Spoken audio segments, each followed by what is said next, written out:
I refuse to offer free returns on the eBay platform as a seller because some items I sell are very large or heavy, which means that the shipping costs can be fairly expensive.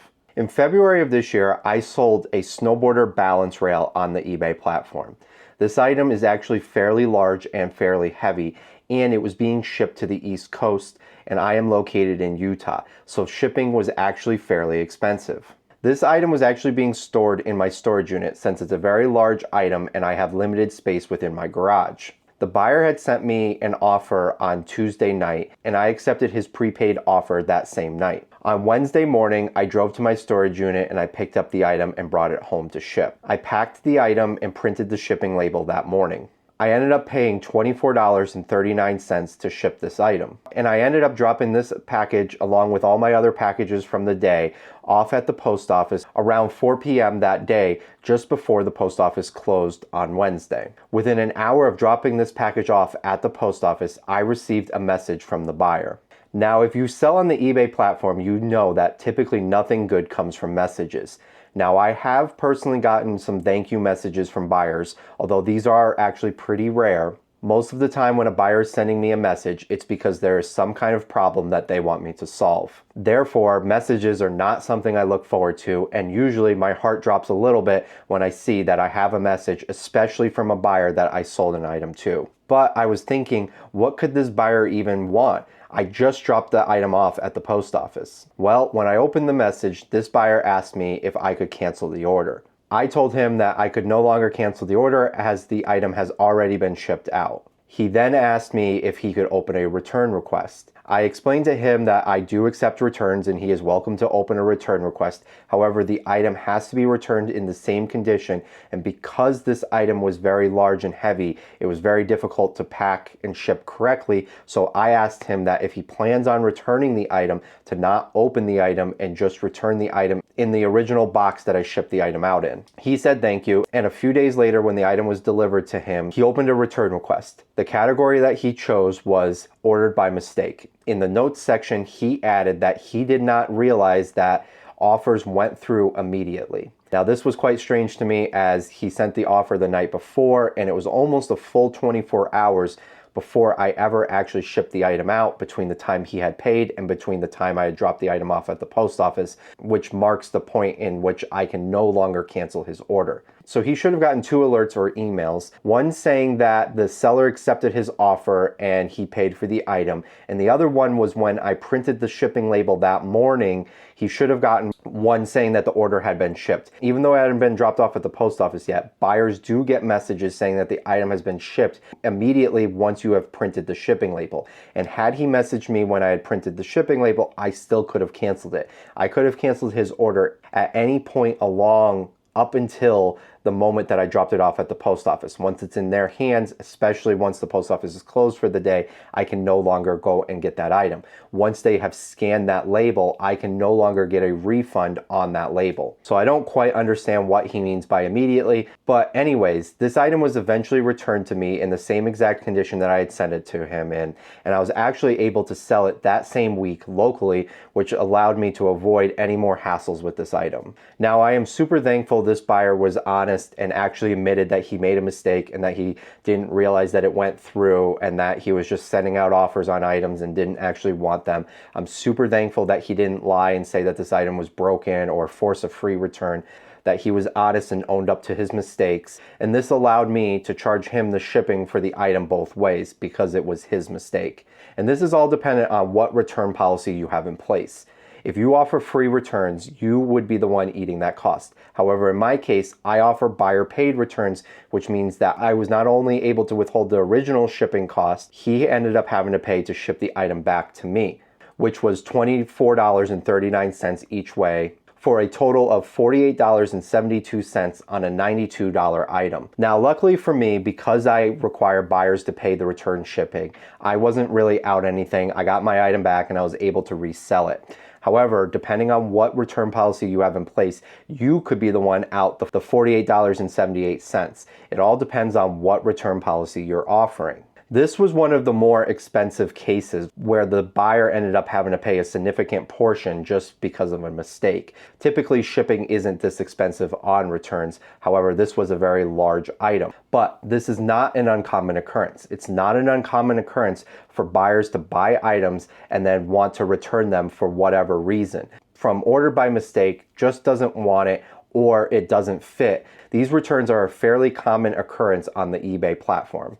They actually make up a pretty significant portion of my overall returns, and especially within some categories. For me, for clothing, the majority of my clothing returns come from the buyer saying that the item doesn't fit. Now, I include measurements and I include the size in all of my clothing photos. However, some buyers get the item and it just doesn't fit the way they want it, so they return it. This is why in certain categories, such as clothing, returns can actually be fairly high.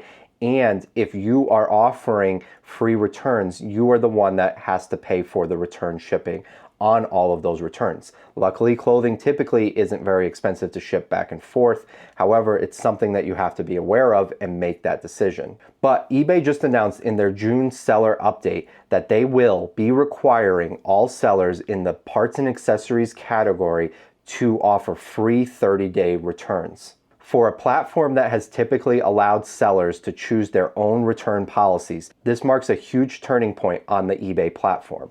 The two questions that popped into my mind when I saw this update was, why would eBay even do this? And will this policy be moving into other categories? Well, in today's video, I'm going to give you my thoughts on these two questions, a full breakdown of your return options as a seller on the eBay platform, and why sellers who offer free shipping and free returns end up losing the most amount of money. This video is going to be slightly different than my normal content. I'm going to be giving you some of my actual opinions on why eBay is doing this and my actual opinions on return policies.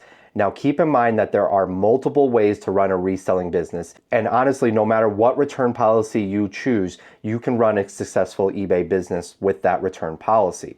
So I want to hear from you guys down in the comments. I want to know what return policy you guys chose, why you guys chose that return policy, or even why you hate returns. I want this to be a conversation and a place for new sellers to be able to come and read through the comments and see people's opinions on the different return policies and maybe get them thinking about what return policy they should offer for their store. I'm just speaking about my personal experience and my personal store. So I know that there's other sellers watching this video that have different experiences and have different business models, and I want to hear from you down in the comments. Last week, eBay announced that on July 15th, they're going to be requiring all sellers in the US who sell new items in the parts and accessory category, think of automotive stuff, to offer free 30-day returns. Now, eBay did say that they will be reimbursing these sellers 50% of the return shipping label cost. So why would eBay do this? Well, in my opinion, I think eBay has buyer confidence at the forefront of their mind.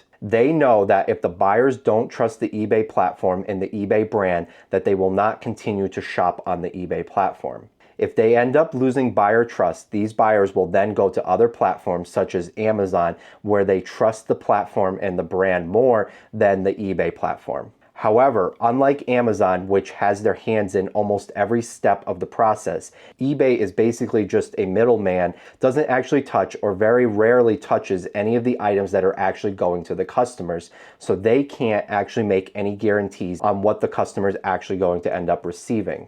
eBay essentially has to sit back and rely on third-party sellers like you and me to sell items for them using their brand, but delivering these items to the customers in hoping that we deliver the correct item in the correct condition to these customers. eBay wants to offer the customers a guarantee that they're going to be able to at least return the item that they received for free if it's not the item that they wanted, or if it's not the item that they needed. They can actually open up that return request and send that item back, and it's not going to cost the buyer anything. Therefore, it's going to increase the buyer's confidence when they're going to make that purchase. So will this be moved into other categories? Well, officially, eBay hasn't said anything, but in my opinion, I think it's just a matter of time. They are testing the waters here. They're testing the waters to see how sellers react to this change and how buyers react to this change. They want to see what sellers are going to do when they have to offer free 30-day returns. And they're going to track and see whether buyer confidence goes up and whether they sell more items just because these sellers are forced to offer these free 30-day returns. Given eBay has a long history of pushing automotive stuff so heavily in all of their advertisements, it is no surprise that they are starting with this category. And I think that they're going to slowly move this into more categories if they see that sellers don't react negatively to it and buyer confidence goes up. It's a win-win for eBay, and overall, I think it's also a win-win for the reseller community, because if there's more buyers that have more trust in the eBay platform, that means that there's more buyers willing to buy more stuff on the platform, and we all end up making more money and more sales. Before we get into returns, I think it's worth talking about free shipping. If you offer free shipping and free returns on the eBay platform, you are losing the most amount of money when a buyer returns an item. Now, I'm not saying that you shouldn't do this, and there's a lot of sellers that do this and run very successful businesses. However, you have to understand the repercussions of offering both free shipping and free returns. If you offer free shipping, it means that when an item comes back to you, you can't withhold the original shipping cost. So if an item is returned to you and you charge shipping and it's returned to you because the person just didn't want it or it didn't fit, and you charge the shipping cost, you're actually able to withhold that original shipping cost. Now, if you charge free shipping, there's no actual shipping cost to withhold, therefore you're out the cost of the original shipping. And if you offer free returns, the buyer doesn't have to pay the return shipping. So you as the seller are eating the most cost. Now, there is an advantage to this because this is a very buyer-centric policy. So it offers the buyer the most protection because the buyer doesn't have to pay for the shipping and the buyer doesn't have to pay for the return. And if they decide to return it, it literally costs them nothing to return the item. So let's break down the return policies. There's 3 different policies that you can offer. No returns. No returns is pretty simple. It means that you do not accept any returns. This means that if the buyer wants to return the item for it doesn't fit, they don't want it, ordered by mistake, any kind of buyer remorse reason, they are unable to open that return request. This is the least buyer-friendly return policy, but it does also save you the most amount of money because in theory, customers are less likely to return items if they can't actually return the item. Now, you might be thinking, well, if you offer buyer-paid returns, you're still not out the return cost. There is a cost to every return, whether you paid for the shipping or not. When you get an item back, you have to reprocess that item, and it takes time. It takes time to issue that refund. It takes time to reinspect that item, and it takes time to put that listing back up and put that item back away to storage. So there is a time cost in returns outside of the actual shipping cost of the returns. Another important thing to remember with no returns is that just because you say no returns, eBay offers all buyers on the platform the eBay money back guarantee. This guarantee essentially means that the buyer is guaranteed to receive the exact item that they bought. If you end up shipping out the wrong item by accident, or the item gets damaged in the mail, or you happen to miss a flaw on the item and you didn't describe that flaw, the buyer can open up what is called an INAD, or an item not as described. These will force a return. Even though you say that you do not accept returns, if a buyer chooses one of these options, you are going to have to accept the return. eBay is going to give them a label and they're going to ship that item back to you. Now, sometimes bad buyers will use this just to force a free return. However, the majority of the time that buyers end up opening up an INAD, they're honest buyers, and sometimes things just happen. Sometimes things break in the mail no matter how well you pack the item, and sometimes you miss a flaw when you're listing an item and the buyer discovers that flaw and wants to return the item. So just because you get one of these INAD requests, don't assume that the buyer is a bad buyer or a scammer. Sometimes things just happen, and this is all just part of running any business. The second policy you can offer is free returns. This is the most buyer-centric return policy that there is. This means that you accept all returns and pay the shipping no matter what the reason. So whether the buyer bought the item and it doesn't fit, whether the buyer bought the item by mistake, or whether the buyer just doesn't want the item.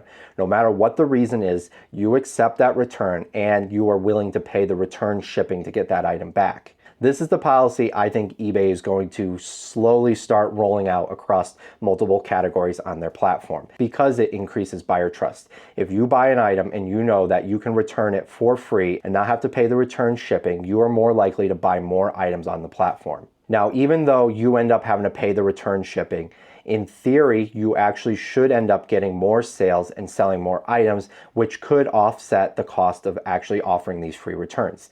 And if you qualify for top-rated seller status, and you offer free returns and 1-day handling time, you actually qualify for a 10% discount on final value fees. There are ways to make free returns work in the seller's favor. It honestly just comes down to what you sell. In certain categories, returns are going to be high. So things like clothing, you may end up getting a lot of returns for it doesn't fit, especially when you don't charge the buyer any return shipping. They are more likely to actually return that item because it's not costing them anything. This return policy also lowers the likelihood of a buyer opening up an INAD request just to force a free return.